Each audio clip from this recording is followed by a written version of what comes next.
Hello my dear students, I am WS Omega and I am an English teacher. Dear students of class 10, today I will be explaining you a chapter from English course book, Unit 3 Adventures, chapter number 6, The Saga of a Mountaineer and Explorer. This short adaptation was abridged. Abridged means shortened and adapted means modified by Robert D. McFadden, and it was published in New York Times. The Saga. Saga means a long story of heroic achievement. The Saga of a Mountaineer. A mountaineer is one who is engaged in mountaineering. And explorer. An explorer means a person who explores new or unfamiliar places. In our lives, we come across activities of a higher order which need extra courage, bravery, which means bravery. Courage means bravery. Determination means firmness of purpose, intelligence, haisingba, and physical strength. So, dear students, you have already heard the name Sir Edmund Hillary, the one who became the first to reach the top of the Mount Everest, the world's tallest peak, which is at a height of about 29,035 feet above the sea level in the year 1953 with Tenzing Norgay, the Sherpa.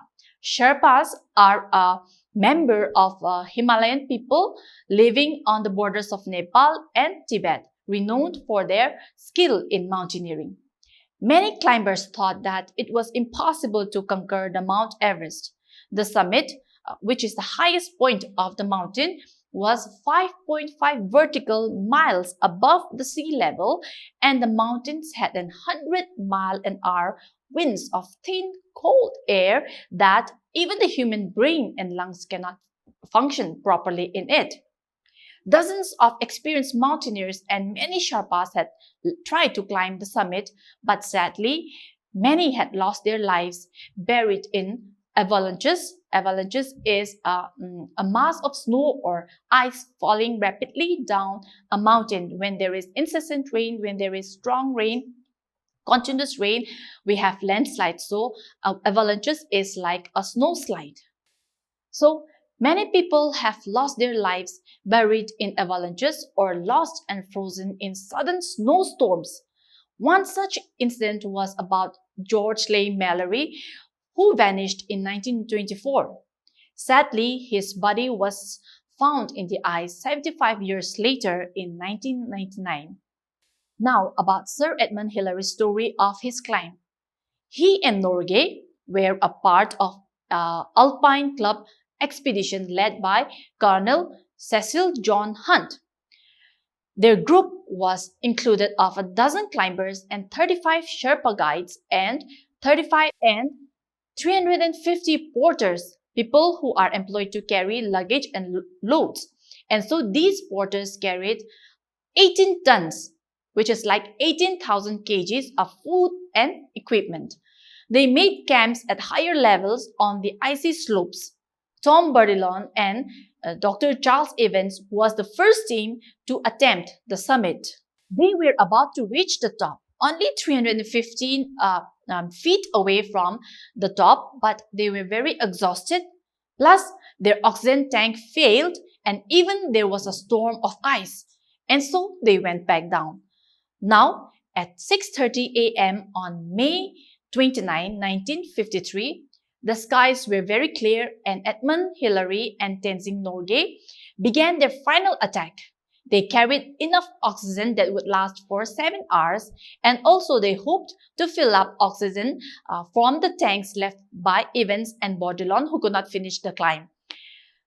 They were roped together and they cut ice with their axe and climbed up inch by inch. It was very dangerous. Halfway into their journey, Edmund found soft ice, which is very dangerous. Suddenly, the outer layer of the ice fell off and Sir Edmund fell down like 20 or 30 feet, and he fell down rapidly, and then at last he could get a hold on a hard one. It was very scary indeed. He looked down between his legs and it was like 10,000 feet below. Then Edmund Hillary started up again. He came across a sheer face of rock and ice 40 feet high that Sir Edmund called the most formidable obstacle on the ridge. It means that the steep rock and ice were the most difficult and hard to overcome step. At last, they found a vertical crack and they managed to climb the rest of the few yards upwards. Sir Edmund Hillary and Tenzing Norgay, after a few whacks of the ice, they at last stood on the summit. They've reached the top. The vast panorama of the Himalayas lay before them. Fluffy clouds. And they saw Tibet to the north. They saw jagged mountains, pointed sharp mountains, cloud-filled valleys, great natural amphitheaters of snow and rock, and the glittering Kanshung Glacier 10,000 feet below. Sir Edmund Hillary and Tenzing Norgay celebrated the victory. They took photographs and left a crucifix. A crucifix is a cross. So Edmund Hillary left a crucifix dedicated for Hunt, their expedition leader, and Norgay, who was a Buddhist, buried biscuits and chocolate as an offering to the gods of Everest. Then they ate a cake, put on their oxygen tanks, and began the climb down. Edmund Hillary was made a Knight Commander of the Order of the British Empire by Queen Elizabeth II, and Norgay also received the George Medal of Britain and other honors. They became heroes overnight. Now, people wanted to know whether Sir Edmund Hillary or Norgay was the first one to stand on the summit. But Hunt, the expedition leader, declared that they reached it together as a team, and he cleared all the controversies and confusions on who reached the top first. Later on, Sir Edmund still continued his life of adventure, climbing mountains and once crossing the Antarctic continent, lecturing and making public appearances and serving as New Zealand's High Commissioner to India, Bangladesh, and Nepal from 1985 to 1988.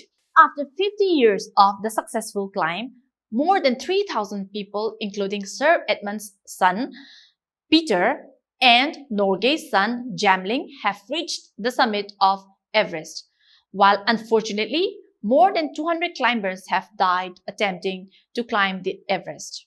Sir Edmund was a tough-built 6 feet 5 inches tall. During the Southern Hemisphere summer of 1957 to 58, Sir Edmund crossed the Antarctica. In 1960, Sir Edmund led an unsuccessful search for the abominable snowman. The abominable snowman is a large creature resembling a human or bear, which people believe to live in the highest part of the Himalayas. But Sir Edmund Hillary, in 1960, he led this unsuccessful search for the abominable snowman. It was not found.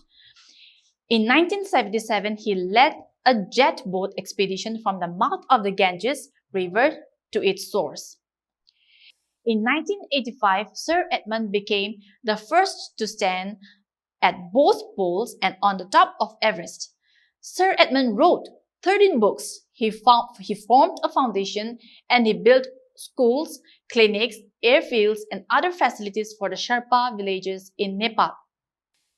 Edmund Percival Hillary was born on July 20, 1919 in New Zealand. He began climbing at a very young age. In order to climb the highest peak, he started climbing the smaller ones. He got specialized in ice climbing techniques and he was chosen by Hunt for the expedition in 1953, which became a successful one. Sir Edmund Hillary died of heart failure in 2008 after living a successful life. So students, from this lesson, the saga of a mountaineer and explorer, we learned that if we want to achieve something extraordinary in our lives, we need extra courage, determination, intelligence, and physical strength. Thank you so much.